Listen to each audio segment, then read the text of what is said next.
Hi guys, so today I am discussing cognitive load and visualization and how it relates to our class hypermedia and hypertext.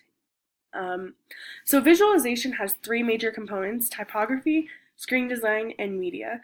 And these all go into making a visually appealing website, presentation, video, etc. Typography focuses on fonts, line length, highlights, and color. These are especially important in presentations. Screen design focuses on the amount of information presented and the grouping of information, so how much you can fit on one slide versus how much you should fit on one slide.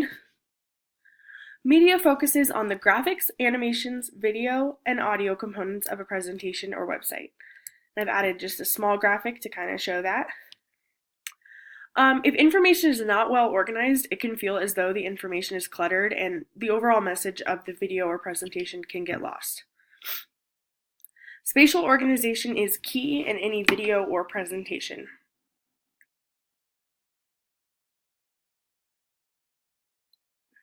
So this begs the question, how much can one human truly handle?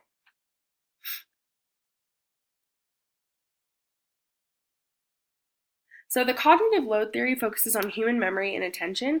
It touches on how we as humans process information.